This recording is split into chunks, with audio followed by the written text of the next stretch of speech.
Hello friends, welcome you all. आज हम vision IAS के 10th एंड 11th सितंबर वाले डेली करंट अफेयर्स डिस्कस करेंगे। डिस्कस करने से पहले, जैसा कि आपको पता है, हम लोग मैप सीरीज को रिवाइज करते हैं। सो आज का जो मैप सीरीज होगा उसमें इंपॉर्टेंट मैप्स को कवर किए जाएंगे, जिसमें आपका जो इंडियन आइलैंड ग्रुप है, जैसे आपका Lakshadweep island and Andaman and Nicobar island, इनको कवर किया जाएगा। जो इंपॉर्टेंट पॉइंट्स है, फैक्ट्स हैं, उनको कवर किया जाएगा, क्योंकि इससे 2 साल में एक बार तो क्वेश्चंस आ ही जाते हैं। ठीक है, तो सबसे पहले हम पॉलिटिकल मैप ऑफ इंडिया का दर्शन करेंगे। और यहाँ पर आप देखो, ये जो आपका पॉलिटिकल मैप ऑफ इंडिया है, आप बार बार इसे देखे होंगे। और हमने इंडिया के जो पॉलिटिकल मैप है उसे भी डिस्कस किया था, लेकिन आइलैंड को डिस्कस नहीं किया था। आज हम इंपॉर्टेंट आइलैंड जो आपका इंडियन ओशियन में है इंडिया की, उसे डिस्कस करेंगे। जैसे आपका जो बे ऑफ बंगाल में है वो है आपका अंडमान एंड निकोबार आइलैंड, है ना। यहाँ आप देख सकते हो बे ऑफ बंगाल में अंडमान एंड निकोबार आइलैंड, और इसका जो एक्सटेंशन है वो नॉर्थ टू साउथ अलाइनमेंट की तरह दिख रहा है। ठीक है, यहाँ पर आप देख सकते हो नॉर्थ टू साउथ अलाइनमेंट की तरह दिख रहा है। और इसका जो कैपिटल है पोर्ट ब्लेयर। ठीक है, और वहीं जो आपका लक्षद्वीप आइलैंड है जिसका कैपिटल कवरात्रि है, ठीक है, ये आपका अरेबियन सी में देखने को मिलता है। ठीक है, और ये जो आपका लक्षद्वीप आइलैंड है, it is west of Kerala. ठीक है, वेस्ट ऑफ केरला कर्नाटका आप देख सकते हो। और जो आपका अंडमान एंड निकोबार आइलैंड है वो आपका ईस्ट ऑफ तमिलनाडु। ठीक है, तो ये बात आप याद रख सकते हो। तो इसे डिस्कस करने के बाद अब हम लोग जूम इन करेंगे और अल्टीमेटली सबसे पहले लक्षद्वीप आइलैंड, या चलो सबसे पहले अंडमान एंड निकोबार आइलैंड को डिस्कस कर लेते हैं। ठीक है, तो आप यहाँ देखो, ये आपका अंडमान एंड निकोबार आइलैंड है। ठीक है, इसको जूम इन कर लेते हैं। सबसे पहले आप देख लो इसका alignment Andaman and Nicobar island का। जैसा कि मैंने आपको बताया, नॉर्थ टू साउथ अलाइनमेंट है। ठीक है, और जब हम बात करते हैं अंडमान एंड निकोबार आइलैंड की, तो इसमें सीरीज ऑफ आइलैंड मिल जाएंगे।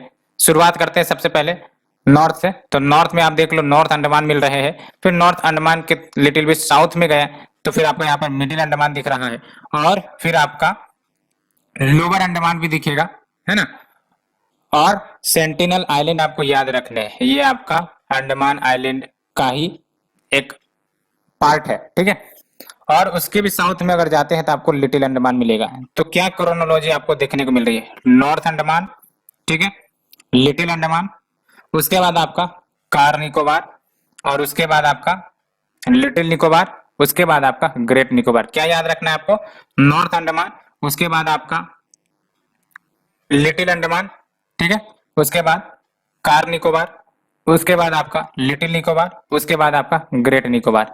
ठीक है, ये आप अरेंजमेंट नॉर्थ टू साउथ याद रख सकते हो। और ये जो पोर्ट ब्लेयर कैपिटल है, ये बेसिकली आपका अंडमान ग्रुप ऑफ आइलैंड में है ना। 2 ग्रुप ऑफ आइलैंड होती है अंडमान एंड निकोबार की, एक तो अंडमान ग्रुप और दूसरा निकोबार ग्रुप। निकोबार ग्रुप में हमने देखा कार निकोबार, उसके बाद आपका लिटिल निकोबार, उसके बाद ग्रेट निकोबार। और जो अंडमान ग्रुप में हमने देखा north Andaman, middle Andaman, lower Andaman, और फिर आपका लिटिल अंडमान। याद रखना है सेंटिनल आइलैंड आपका इंडिया का ही है, and it is among one of the island of the Andaman group of island. ठीक है, कैपिटल पोर्ट ब्लेयर है।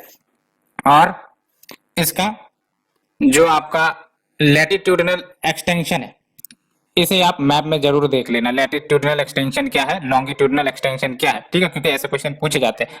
यहाँ पर मैंने नोट नहीं किया है, इसलिए मैं यहाँ आपको डिस्कस नहीं कर रहा हूँ, लेकिन आपको इंपॉर्टेंट है latitudinal extent and longitudinal extent of both the island के बारे में जानना। ठीक है, और सबसे हाईएस्ट पीक, जैसा कि आपको पता है, ये जो अंडमान एंड निकोबार आइलैंड है, ये आपका बेसिकली कॉन्टिनेंटल आइलैंड है ना, कॉन्टिनेंटल आइलैंड है। और ये आपका जो इंडो ऑस्ट्रेलियन प्लेट बाउंड्री है, ठीक है, उससे आपका टच करता है। ठीक है, आपने मैप में देखा भी होगा इंडो ऑस्ट्रेलियन प्लेट बाउंड्री को, उसी के अलाइनमेंट में आपका जो अराकन योमा है वहां से एक्सटेंड करता है, और ये आपका अंडमान एंड निकोबार आइलैंड तक पहुंचता है। ठीक है, और दैट्स व्हाई यहाँ पर आपको कॉन्टिनेंटल पीक्स भी मिलेंगे, माउंटेन पीक्स भी मिलेंगे। एक इंपॉर्टेंट माउंटेन पीक आपको याद रखना है, वो है आपका सैडल पीक। सैडल पीक देख लो कहां पर है, यहाँ पर आपका सैडल पीक है ना, saddle peak in the north Andaman. ठीक है, और क्या याद रखनी है आपको, तो basically Andaman and Nicobar island में आपको एक एक्टिव वोल्केनिक आइलैंड मिलेंगे, जिसको आप बैरन आइलैंड कहते हो। ठीक है, बैरन आइलैंड अभी आपका ओनली एक्टिव वोल्केनिक आइलैंड कह सकते हो जो इंडिया का है। और दूसरा है आपका नारकोंडम आइलैंड, और नारकोंडम आइलैंड अभी आपका एक्सटिंक्ट वोल्केनो है, ठीक है। तो नारकोंडम आइलैंड कहीं जो आपका इधर मिलता है, यहाँ पर आपको नारकोंडम आइलैंड मिलते हैं, उसके नीचे आपको बैरन आइलैंड मिलते हैं, ठीक है। तो बैरन आइलैंड आपका एक्टिव वोल्केनो है जो इंडिया का ही है, ठीक है। और कुछ इंपॉर्टेंट नाम जो आपने सुने होंगे जो न्यूज में आए थे जिसको रीनेमिंग करी गई थी, है ना। फॉर एग्जाम्पल जो आपका हैवलॉक आइलैंड है, हैवलॉक आइलैंड को स्वराज आइलैंड के रूप में रीनेम किया गया था। जो आपका नील आइलैंड है उसको शहीद आइलैंड के रूप में रीनेम किया गया था।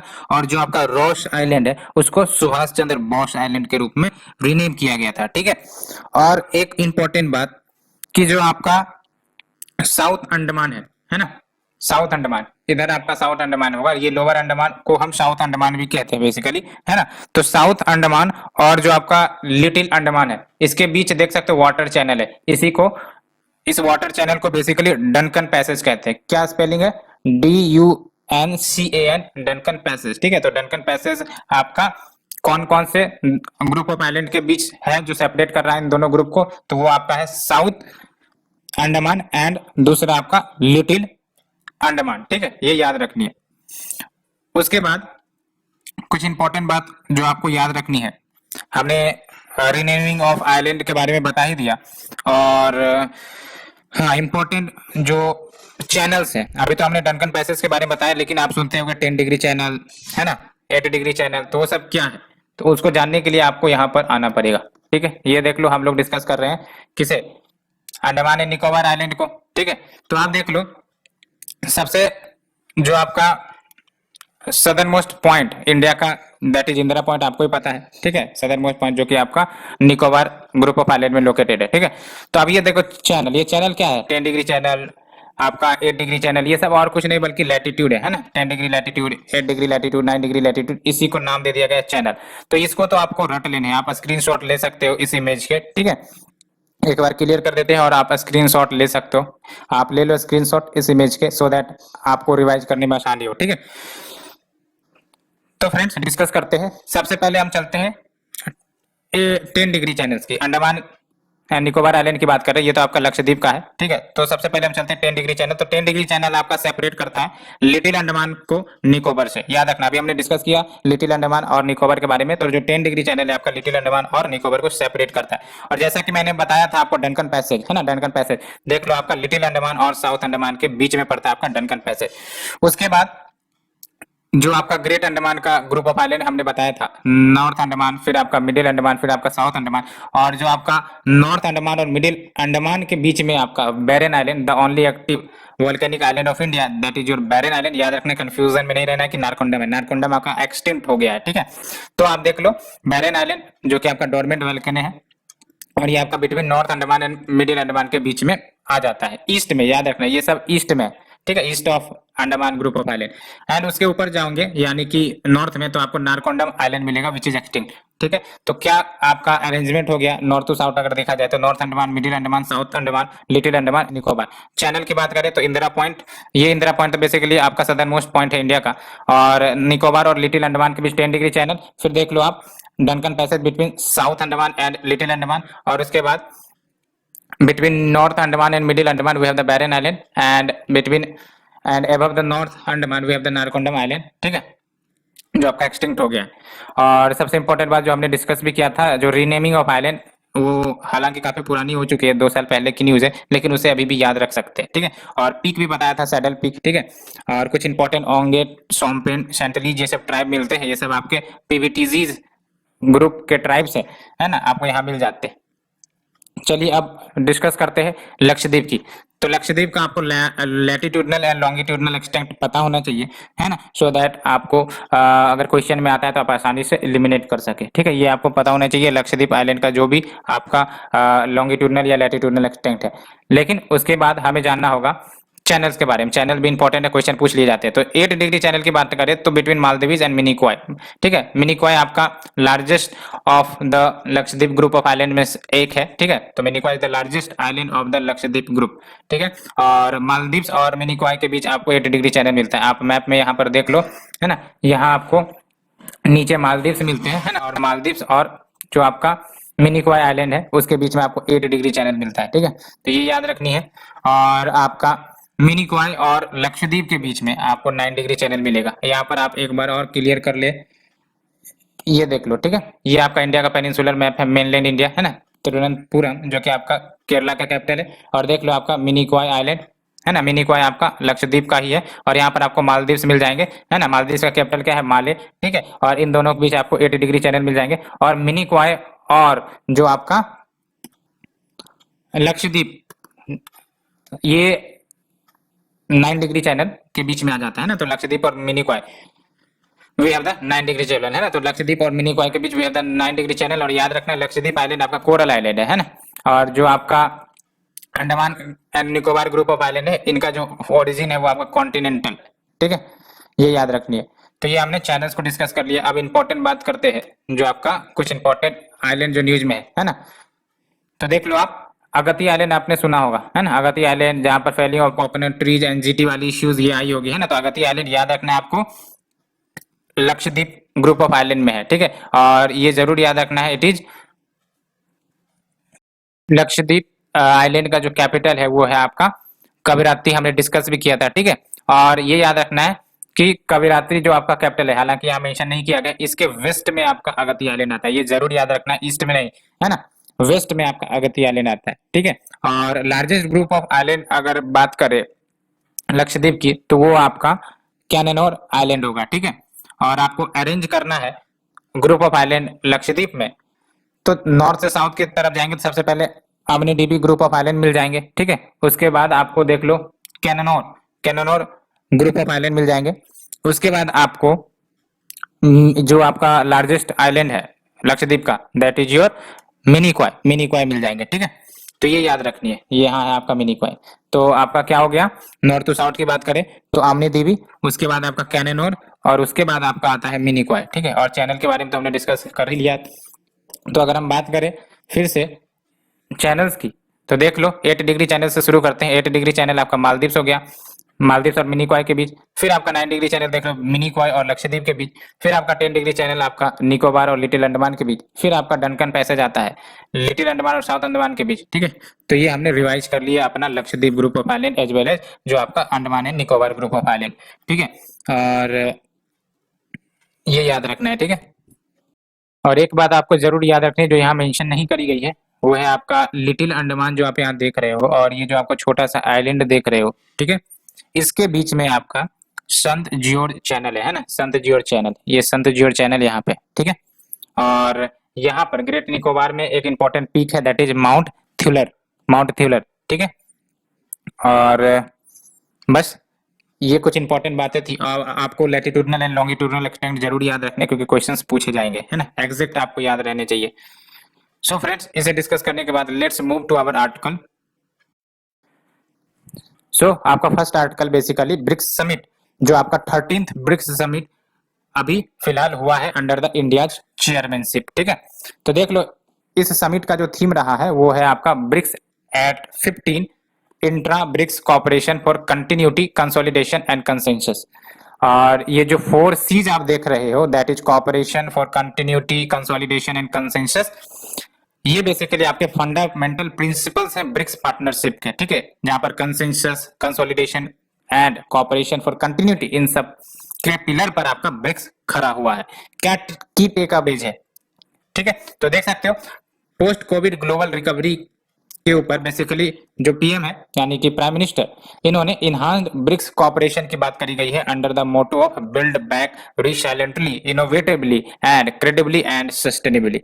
एंड सबसे इंपॉर्टेंट बात ये कि न्यू दिल्ली डिक्लेरेशन को अडॉप्ट किया गया है विच कॉल्स फॉर कि जो अफगान में सिचुएशन है उसको सेटल किया जाए पीसफुल मीन्स से। साथ ही साथ जो यूनाइटेड नेशन के ऑर्गन्स, खासकर प्रिंसिपल ऑर्गन्स ऑफ यूएन, उनमें रिफॉर्म्स करी जाए इंक्लूडिंग द यूएनएससी, जिसमें भारत एक दावेदार के रूप में खड़ा है to enter into the UN as permanent membership. And BRICS has taken a collective position on strengthening and reforming the multilateral system and humanitarian situations को भी एड्रेस करने हैं। साथ ही साथ ह्यूमन राइट्स जो आप देख रहे हो वेरियस देश के द्वारा वायलेट किए जा रहे हैं है ना, उन ह्यूमन राइट्स को आपको होल्ड करना है, including those of women, children and minority. साथ ही साथ to accelerate the implementation of action plan on counter terrorism, बार बार आपको याद रखना है कि कोई भी अगर आपका डायलॉग होता है या फिर इंडिया जहां पार्टिसिपेट करता है वहां भारत काउंटर टेररिज्म के इश्यूज जरूर उठाता है, ठीक है। Accelerate implementation of action plan on counter terrorism and space agencies के बीच में भी एग्रीमेंट होने की बात हुई है, as well as remote sensing satellites जो इनहांस करेंगे रिसर्च कैपेबिलिटीज को in the field of global climate change, disaster management, साथ ही साथ to prevent the food and water scarcity etcetera. And action plan 2021 to 2024 for agriculture cooperation ये भी adopt किया गया है। और जो ब्रिक्स है, ब्रिक्स की अगर बेसिक की बात करें तो ब्रिक्स में आपका मेजर इमर्जिंग इकोनॉमी जो पूरे देश भर में से है उनको एक साथ लाता है। हालांकि ये रीजनल ग्रुपिंग्स है, लेकिन जो देश है आप देख सकते हो not only restricted to one continent, क्योंकि यहाँ पर आपको Brazil, Russia, India, China, South Africa ये 5 देश मिल जाएंगे, BRICS ब्रिक्स, है ना। तो 1 2 3 4 5 देश आपको मिल जाएंगे। और ये जो ब्रिक्स है ओवरऑल 41% ऑफ वर्ल्ड पॉपुलेशन, जो कि एक काफी बड़ी संख्या है, साथ ही साथ 24% of the world GDP and 16% of the world trade को कंप्राइज करती है। तो ये आपका ब्रिक्स का सिग्निफिकेंस है ना, पॉपुलेशन के टर्म में बोलो या फिर वर्ल्ड GDP में कंट्रीब्यूशन के टर्म से बोलो या फिर वर्ल्ड ट्रेड को रेगुलेट या आपका शेयर ऑफ वर्ल्ड ट्रेड के क्षेत्र में बोलो, ठीक है। आपको ब्रिक्स का जो हेडक्वार्टर है वो कहाँ है आप हमें बता सकते हो कमेंट में, ब्रिक्स का हेडक्वार्टर कहाँ है, ठीक है। और let's move to the second article, India US hold ministerial meeting on strategic clean energy partnership. तो ये जो आपका स्ट्रेटेजिक क्लीन एनर्जी पार्टनरशिप है ना, ये लॉन्च करी गई थी in accordance with US India climate and clean energy agenda 2030 partnership, जो आपका लीडर समिट ऑन क्लाइमेट हुआ था अप्रैल 2021 में, है ना। तो ये जो आपका SCEP है वो आपका US India climate and clean energy agenda 2030 partnership के अकॉर्डिंग्स पर लॉन्च करी गई थी जब आपका लीडर्स समिट ऑन क्लाइमेट अप्रैल 2021 में हुआ था। और क्या की टेकअवेज है आप देख सकते हो, है ना। एनर्जी सिक्योरिटी कोर है India US strategic energy partnership का, है ना। आपको ही पता है भारत एक एनर्जी डेफिसिट कंट्री है और ऐसे में उनको एनर्जी सिक्योर करनी है तो वेरियस कोलैबोरेशन करने ही होंगे। एंड इंडिया ने इंडिया US एनर्जी डायलॉग को एलिवेट भी किया है to a strategic energy partnership in Feb 2018। And ये इंपॉर्टेंट बात है जो आपका SCEP है, that is strategic clean energy partnership, ये इंटर गवर्नमेंटल एंगेजमेंट को ऑर्गेनाइज करता है अक्रॉस 5 पिलर्स ऑफ ऑपरेशन। तो कौन कौन से फील्ड में आपका SCEP वर्क करता है ना। तो पावर एंड एनर्जी एफिशिएंसी के क्षेत्र में, responsible oil and gas, renewable energy के क्षेत्र में, sustainable growth and emerging fuels के क्षेत्र में, है ना। तो ये आपका पिलर ऑफ कॉपरेशन है जो आपका SCEP ऑर्गेनाइज करती है इन प्रिंसिपल्स पर।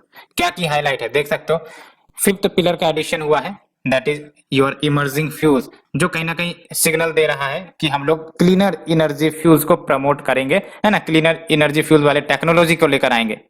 And new India US task force on biofuels, ये काफी इंपॉर्टेंट है ना, new India US task force on biofuels, इसको अनाउंस करा गया है to build the scope of work on cooperation in biofuel sector. Biofuel काफी ज्यादा इमर्जिंग एक प्रकार से कह सकते हो फ्यूल निकल कर आ रही है जो आपका क्लाइमेट को भी एड्रेस कर सकता है और जो आपके फॉसिल फ्यूल्स के जो स्टॉक्स खत्म होते जा रहे हैं उसके भी डिमांड को फुलफिल कर सकता है, क्योंकि आपको पता है बायोफ्यूल्स आपका रिन्यूएबल सोर्स ऑफ एनर्जी है ना, जो आपके ऑर्गेनिक मैटर्स होते हैं उनसे बनते हैं। And rechristening of gas task force to India US low emission gas task force. तो देख सकते हो पहले आपका जो गैस टास्क फोर्स था, अब India US low emission gas task force. Objective देख सकते हो ना, अब सिर्फ आपका गैस वाले इश्यूज पर तो फोकस करेंगे, अब इस पर भी इंश्योर किया जाएगा कि low emission gas task force हो, ठीक है। To support India vision of gas based economy and develop better understanding on methane abatement under it, है ना। तभी तो हो रहा है US low emission gas task force, so that जो भी GHG इमिशंस होते हैं गैस से उसको भी कम किया जा सके।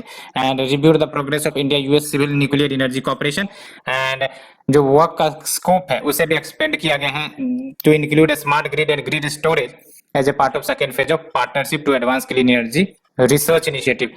पीस इनिशिएटिव के बारे में 2-3 पॉइंट जानने जरूरी होंगे, ठीक है। तो हमने सेकंड आर्टिकल डिस्कस किया, let's move to the third article. Ministry of Jal Shakti launches स्वच्छ सर्वेक्षण ग्रामीण 2021 अंडर द स्वच्छ भारत मिशन फेज 2।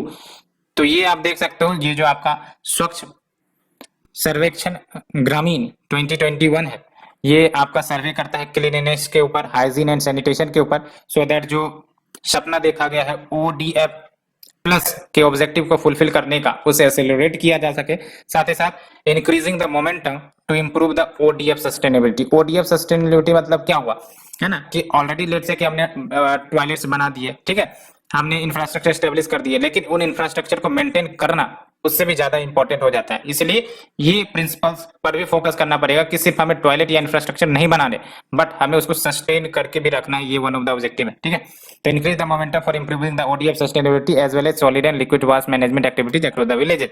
और ये काफी इंपॉर्टेंट है कि department of drinking water and sanitation इन्होंने कमीशन किया है स्वच्छ सर्वेक्षण ग्रामीण को 2018 में 2019 में, ठीक है। और एक्सपोर्ट एजेंसी को भी हायर किया गया है टू कंडक्ट द सर्वेक्षण ऑफ 2021। क्या सिग्निफिकेंस होगा, तो ये कहीं ना कहीं मदद करेंगे to bridge the gap by identifying the challenges on the ground and जो भी चैलेंजेस होंगे उसको फिर निपटारा किया जा सकेगा by working with all the state. And जो आपका स्वच्छ सर्वेक्षण ग्रामीण है इसमें आपका हेल्दी कंपटीशन का भी स्पिरिट को प्रमोट करेगा, है ना। जब ये पता चलेगा कि हाँ हमारा विलेज कितना स्वच्छ है या फिर नहीं है, तो सब मिलकर काम करेंगे, है ना। और एक मोटिवेशन के साथ कहीं ना कहीं ये अपने जो विलेज है उसको रैंक को बेहतर करने का भी काम करेंगे, है ना। To improve the service delivery to citizens towards creating cleaner villages and the citizen feedback will strengthen the programme further. तो सिटीजन फीडबैक की भी बात है इसमें। एंड अगर हम बात करें स्वच्छ भारत मिशन की, तो ये 2014 में लॉन्च किया गया था to accelerate the efforts so that universal sanitation coverage पूरे भारत में अचीव किया जा सके and put the focus on sanitation. And ये जरूर याद रखना, स्वच्छ भारत मिशन ग्रामीण वो आपका मिनिस्ट्री ऑफ जल शक्ति के द्वारा इंप्लीमेंट किया जाता है। स्वच्छ भारत मिशन अर्बन ये आपका ministry of housing and urban affairs के द्वारा इंप्लीमेंट किया जाता है। और देख लो वेटेज जो दिए जाते हैं अंडर द स्वच्छ सर्वेक्षण ग्रामीण 2021, तो ये जो आपका सबसे ज्यादा वेटेज है वो आपका सिटीजन फीडबैक, यानी सिटीजन से प्रश्नोत्तर पूछे जाएंगे, ठीक है। उसके बाद दूसरे नंबर पर 30% डायरेक्ट ऑब्जर्वेशन जाएगा, देखा जाएगा कि हाँ जो बातें कही गई है ना, जो डाटा में प्रोवाइड करी गई है गवर्नमेंट को, क्या वो डाटा ग्राउंड पर टिक रही है कि नहीं। फॉर एग्जाम्पल एक विलेज में बोला जा रहा है कि 10 टॉयलेट बनाए गए, तो क्या वहां पर टॉयलेट है भी या फिर जमीन है, तो इस प्रकार से डायरेक्ट ऑब्जर्वेशन हो गए। फिर आपका 35% जो है service level progress on parameter related to sanitation, इसको दिया गया, ठीक है। Next is your ministry of education releases India ranking of higher education institute 2021। तो ये आपका 6th कंसेक्यूटिव एडिशन है India's ranking of higher education institution का। और कौन इसे बेसिकली डेवलप करता है, नेशनल इंस्टीट्यूशनल रैंकिंग फ्रेमवर्क के द्वारा, ठीक है। और अगर हम बात करें एनआईआरएफ की, नेशनल इंस्टीट्यूशन रैंकिंग फ्रेमवर्क की, तो ये एक्सेप्ट किया गया है by the ministry of education के द्वारा इन द सितंबर 2015। और ये जो फ्रेमवर्क है ये बेसिकली मेथडोलॉजी प्रोवाइड करता है कि कैसे हमें इंस्टीट्यूशंस को रैंक करना है अक्रॉस द कंट्री। तो ये आपको पैरामीटर्स बताएंगे, जो पैरामीटर डेवलप किए जाएंगे वो इन्हीं फ्रेमवर्क के आधार पर होते हैं। और ये आपका फर्स्ट एवर एफर्ट है बाय द गवर्नमेंट की to rank the HEIs in the country. और इससे पहले यानी कि एनआईआरएफ जो फ्रेमवर्क है ये पहले जब नहीं था, तो HEIs were usually ranked by private entities, है ना। तो जो प्राइवेट एंटिटीज या प्राइवेट एनजीओज है वो सब आपके रैंक करते थे, लेकिन जब आपका ये फ्रेमवर्क आया तो उसके बाद आपका गवर्नमेंट के द्वारा रैंक किया जाने लगा। एंड पार्टिसिपेशन इन द एनआरआईएफ वो कंपलसरी कर दिया गया for all the government run educational institution इन 2018। ये काफी इंपॉर्टेंट फैक्ट है प्रीलिम्स के लिए, है ना, ठीक है। तो कंपलसरी है for all government run educational institution, और ये आपका 2018 से मैंडेट किया गया था। And all education institutions are assessed on 5 parameter. कौन कौन से 5 पैरामीटर? टीचिंग कैसी है, लर्निंग एंड रिसोर्सेज क्या है, research and professional practices, graduation outcomes, outreach and inclusivity and perception भी है। And NIRF list out the best institution across 11 categories, है ना। तो एक तो ओवरऑल नेशनल रैंकिंग निकाला जाता है ना, यूनिवर्सिटीज लेवल पर, इंजीनियरिंग कॉलेजेस के लेवल पर, है ना। तो इन आपके 11 कैटेगरीज के आधार पर लिस्ट करता है इंस्टीट्यूशन को। टॉप 5 कौन निकल कर आए? आईआईटी मद्रास, है ना। और यूनिवर्सिटी देख लो आपका आईआईएससी, कॉलेज में देख लो आपका मिरांडा हाउस दिल्ली, है ना। तो कॉलेजेस के क्षेत्र में आपका ये है मिरांडा हाउस दिल्ली, और यूनिवर्सिटी के क्षेत्र में आईआईएससी, और ओवरऑल देखा जाए तो आईआईटी मद्रास। और ओवरऑल में दूसरे नंबर पर है आपका आईआईएससी, लेकिन यूनिवर्सिटी लेवल पर जेएनयू है, ठीक है। तो ये आपका टॉप 5 है। अगर आपको याद भी रखना है तो आप टॉप 2 याद रख सकते हो ओवरऑल का, ठीक है। तो ये आईआईटी मद्रास हो गए, आईआईएससी हो गए, आईआईटी दिल्ली तीसरे नंबर पर, आईआईटी दिल्ली चौथे नंबर पर, तीसरे नंबर पर IIT Bombay.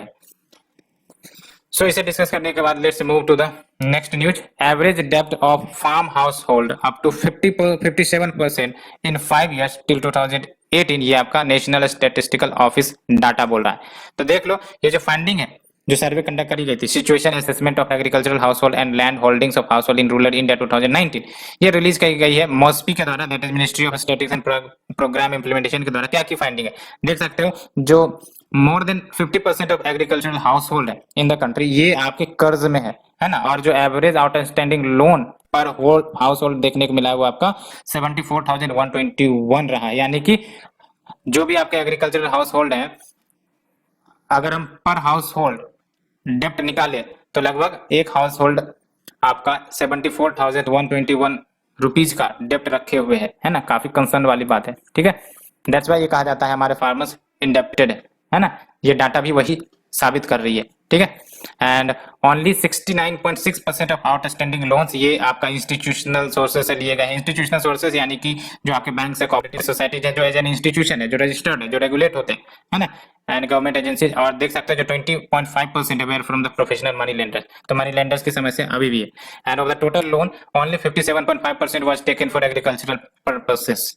And average monthly income पर एग्रीकल्चरल हाउस होल्ड की बात करें तो देख सकते हो फॉर द ईयर 2018 to 19 जो average house hold monthly income कितना था 10,200। तो आप बताओ इतना मिनिमम इनकम में क्या खाएंगे, क्या लोन देंगे, और क्या ये अपना इंटरेस्ट और प्रिंसिपल चुकाएंगे, है ना। इसलिए जो इश्यूज है फार्मर की काफी ज्यादा कंसर्निंग है, ग्रेव है।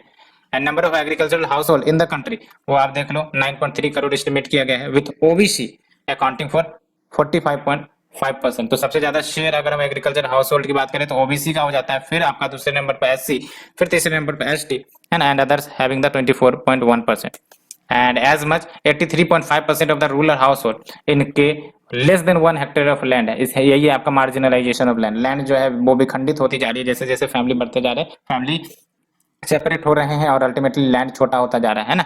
तो ये भी एक काफी इंपॉर्टेंट कंसर्न है। देख सकते हैं 83.5% of the rural household have less than 1 hectare of land, जबकि only 0.2% possess the land having the excess या more than 10 hectare. And mechanism for agricultural credit in India, तो we have the priority sector lending है ना, interest subvention scheme, Kisan credit card scheme, self help group, bank linkages program, ये सब है। Next is your the Porunai river civilization in Tamil Nadu, ये आपका 3,200 साल पुराना का माना जा रहा है ना। तो देख लो कार्बन डेटिंग एनालिसिस करी गई राइस का, which was found in burial urn at Sivakalai, और ये कहां पर है आपका थोटकुडी डिस्ट्रिक्ट तमिलनाडु में। और इसने बेसिकली जो एनालिसिस है ये बता रहा है कि ये जो आपका मिला है वो आपका लगभग 3,200 ईयर्स पुराना है, या फिर belonging to the date 1155 BC। और इसका मतलब क्या हुआ, हम लोग तो सबसे पहले जानते हैं एक तो आईबीसी को, लेकिन देख सकते हैं इसके मिलने के बाद ये आपका ओल्डेस्ट सिविलाइजेशन हो सकता है, which is older than the Vaigai civilisation. और वैगई सिविलाइजेशन कहा जाता है कि वो आपका 2600 साल पहले का है, ठीक है। एंड मोर आर्कियोलॉजिकल एक्सकेवेशन करी जाएंगे क्योंकि ये तो अभी शुरुआती एक्सकेवेशन है ना, in search of the Tamil roots. And states जो कवर करी गई हैं देख लो, एंशियंट पोर्ट ऑफ मुजरीज जिसको पट्टानम कहते थे केरला में, to establish the ancientness and culture of the Chera Empire along with Vanagi in Andhra Pradesh and Thalaikadu in Karnataka and Palur in Odisha। जो countries to be covered देख लो, Egypt at Qushir Al Qadim and Penerica Anake and Oman, port sheds bearing Tamil scripts have been found in these countries, that's why है ना। तो जो यहाँ पर मिले इन्हीं के कुछ एविडेंस आपको यहाँ पर मिले इजिप्ट में, है ना। तो कनेक्शन भी होने के बाद कही जा रही है, कनेक्शन यानी कि जो ट्रेड वोडेड किए जाते होंगे क्योंकि ये मैराइन कोस्टल रीजन थे तो ट्रेड किए जाते थे। साउथ ईस्ट एशियन कंट्रीज की बात करें तो यहाँ देख लो इंडोनेशिया, थाईलैंड, मलेशिया, वियतनाम, जहां पर किंग राजेंद्र चोला ने एस्टेब्लिश किया था सुप्रीमेसी। एंड सिग्निफिकेंस की बात करें तो ये जो फाइंडिंग है it can lead to an evidence कि there was a city civilization in South India as long as आपका 3,200 ईयर्स एगो। एंड उसके बाद ही तो आपका आईबीसी आता है, इंडस वैली सिविलाइजेशन 2600 बीसी में आता है, ठीक है, 2600 बीसी। एंड वैगई सिविलाइजेशन की बात करें तो इंडिजीनियस है ना, well developed self sustaining urban culture था, जहां पर आपका इंडस्ट्री, स्क्रिप्ट, ये सब थे और इंडिकेट करते थे कि जो पीपल थे इस समय की हाईली लिटरेट थे, है ना। एंड द फाइंडिंग है कहीं ना कहीं also invited the comparisons with the IBC, as several experts point करते हैं सिमिलरिटीज, जो भी अर्बन प्लानिंग आपको आईबीसी मिले हैं और जब वो वैगई में मिले इसमें कुछ सिमिलर प्लानिंग है ना। तो ये हमने डिस्कस किया। Let's move to the shorter news, transport and marketing assistant scheme. तो देख लो government enhances the scope of transport and marketing assistant scheme for a specified, not for all, for a specified agricultural products. कैसे, तो जो dairy products थे उसको भी अब transport and marketing assistant scheme में डाल दिया गया है, ठीक है, and increasing the rates of assistance. And ये जो आपका transport and marketing assistant scheme है, ये आपका इंट्रोड्यूस करी गई थी सो दैट असिस्टेंस प्रोवाइड किए जा सके for the international component of flight, so that जो डिसएडवांटेज है हायर फ्लाइट कॉरिडोर कोस्ट के, है ना, क्योंकि जब भी ट्रांसपोर्ट किए जाएंगे from one nation to other from India तो कोस्ट लग जाती है, तो इस कोस्ट को कम करने के लिए, एक्सपोर्टर्स को बेनिफिट करने के लिए, है ना, ये आपका स्कीम लाया गया था, है ना, खासकर स्पेसिफाइड एग्रीकल्चर प्रोडक्ट्स के लिए, नॉट फॉर ऑल प्रोडक्ट, है ना, है ना, faced by the Indian exports of agriculture product, है ना, इसको मिटिगेट करने के लिए लाया गया था और इसको एक्सटेंड कर दिया गया है 31 मार्च 2022 एंड रेट ऑफ असिस्टेंस वो इंक्रीज कर दी गई 50% से अगर एक्सपोर्ट करी जाती है सी से, या फिर 100% से इंक्रीज कर दी गई है अगर एक्सपोर्ट करी जाती है एयर से। तो इससे क्या होगा, आपका जो कॉस्ट है एक्सपोर्ट का वो कम होगा, तो बेनिफिट किसको होगी, ये आपका जो एक्सपोर्टर्स है, जो ट्रेडर्स है, वो सेल करेंगे प्रोडक्ट, तो इससे इनडायरेक्टली आपका जो फार्मर्स है ना, वो भी बेनिफिट होंगे और एक्सपोर्ट बढ़ेगा तो फिर आपका बैलेंस ऑफ पेमेंट में भी पॉजिटिवनेस आ सकती है। And we are the protectors of immigrant, तो fourth conference of protectors of immigrants ये आपका हुआ which coincides with the date of enactment of Immigration Act 1983। तो अगर हम बात करें प्रोटेक्टर्स ऑफ इमिग्रेंट्स तो ये बेसिकली रिस्पॉन्सिबल है for granting immigration clearance to the intending immigrants, है ना, तो जो इमिग्रेंट्स इमिग्रेशन क्लियरेंस चाहते हैं उसको ये ग्रांट करता है, that is protector of immigrant as per the procedure which has been prescribed under the immigration act 1983। और ये प्रोटेक्ट एज वेल एज मदद करती है with his advice all intending immigrants and immigrants को। And POE shall perform the functions which is assigned to them by this act under the general superintendence and control of protector general of immigrant। and we have the world's northernmost island, ये काफी important है, ठीक है। तो देख लो scientist ने discover किया है न्यू वर्ल्ड्स नॉर्दर्नमोस्ट आइलैंड जो आपका ग्रीनलैंड के ऑफ द कोस्ट में लोकेटेड है, ठीक है, ये आपका ग्रीनलैंड है जो ऑफिशियली डेनमार्क को बिलोंग करता है ना। तो आप देख सकते हो यही है आपका आइलैंड जो डिस्कवर किया गया है ना, of the coast of Greenland. और ये जो न्यू आइलैंड मिली है ये आपका सी बेड मड से बना है एज वेल एज मोराइन से बना है। और मोराइन बेसिकली ये आपका फाइन सॉइल होता है जो ग्लेशियर डिपॉजिट्स के कारण बनते हैं, है ना, as well as other materials left behind by the moving glacier and इसका या फिर यहाँ पर कोई वेजिटेशन नहीं है, ये काफी इंपॉर्टेंट है। ये जो आपका न्यू आइलैंड मिला है नो वेजिटेशन, ठीक है। और इससे पहले आपका जो ओदैक है ये आपका अर्थ का नॉर्दर्न मोस्ट टेरेन हुआ करता था ओदैक, लेकिन अब क्या हो गया है, ये जो अभी ग्रीनलैंड के ऑफ द कोस्ट में मिला है वो आपका होगा, ठीक है। And global warming has severe effect on ice sheet of Greenland, लेकिन जो ये जो न्यू आइलैंड है is not direct consequence of climate change. And Greenland की बात करें तो वास्ट ऑटोनोमस आर्कटिक टेरिटरी है, डेनमार्क को ऑफिशियली बिलोंग करती है। और ठीक है, तो ये जो आपका न्यू आइलैंड डिस्कवरी हुई है। Next is your carbon capture and storage technology. नाम से पता चल रहा है ये टेक्नोलॉजी क्या करती है, एटमॉस्फेयर से कार्बन को कैप्चर करेंगी और उसको स्टोर करेंगी।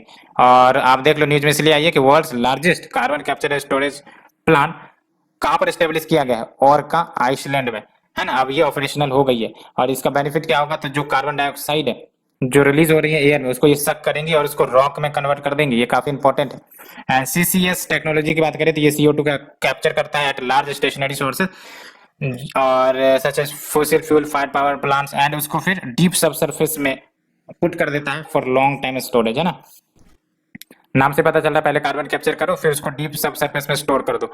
एंड ये मेजर टूल माना जाता है to fight against the climate change, लेकिन कहीं ना कहीं एक्सपेंसिव होती है and might take decades to operate at scale. And status of coral reefs of world 2020 की बात करें तो देख लो ये आपका पब्लिश की गई है global coral reef monitoring network के द्वारा अलोंग विद ऑस्ट्रेलियन गवर्नमेंट। क्या की फाइंडिंग है, तो देख लो 2010 से ही ऑलमोस्ट ऑल रीजन्स जहां पर आपको कोरल्स मिल जाते हैं वहां पर एवरेज कोरल कवर में डिक्लाइन हुआ है, काफी इंपॉर्टेंट है। अक्रॉस ऑल रीजन्स है ना which are exhibited by corals faced decline in the average coral cover. और कारण क्या है, rapid increment in sea surface temperature anomaly या फिर sustained high sea surface temperature anomaly, ठीक है। तो टेम्परेचर इंक्रीज के कारण ये जो आपका एवरेज कोरल कवर है वो डिक्रीज हो रही है, ठीक है, डिक्लाइन हो रही है। और कोरल्स की बात करें तो याद रखना है इनवर्टिब्रेट एनिमल्स है जो large group of colourful animals से बिलोंग करते हैं called the Cnidaria. And coral bleaching की बात करें तो कोरल ब्लीचिंग का मतलब ये हुआ कि जब डीकलराइजेशन होने लगे, और ये तभी होता है जब कोरल्स गेटिंग द स्ट्रेस्ड, चाहे वो हीट के कारण हो या पॉल्यूशन के कारण हो।